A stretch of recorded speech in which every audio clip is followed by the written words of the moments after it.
Hi అండి, అందరు ఎలా ఉన్నారు? మేమైతే చాలా బాగున్నాం. ఈరోజైతే అందరికీ అమావాస్య శుభాకాంక్షలు. అందరు ఎలా జరుపుకున్నారు అమావాస్య కామెంట్ చేయండి. మామైతే ఇది దోశల పండగ అంటాం అనమాట. అందరూ ప్రతి ఒక్కరూ దోశలు వేసుకుంటాం అనమాట. ఎవరింట్లో వాళ్ళు చాలా అంటే చాలా బాగుంటుంది. మీరు ఎలా జరుపుకుంటారో కామెంట్ చేయండి ఫ్రెండ్స్.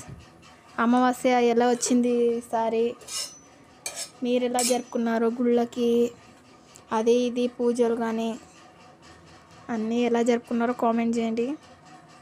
మేమైతే ప్రతి ఒక్కరు ఎవరింట్లో వాళ్ళు దోశలు వేసుకుంటాం అన్నమాట. చేసేవాళ్ళు బచ్చాలు అది ఇది కూడా చేస్తారు. మా సైడ్ అయితే ఇలా జరుపుకుంటాం ఫ్రెండ్స్. మేమైతే గ్యాస్ మీద చేయొచ్చు కానీ మాకు కట్టెల పొయ్యి మీద మాత్రం చాలా బాగా వస్తుందన్నమాట. అందుకే కట్టెల మీద చేద్దాము అని ట్రై చేసిన ఫ్రెండ్స్. ఈరోజైతే చాలా అంటే చాలా బాగా వచ్చినాయి దోశలు అయితే.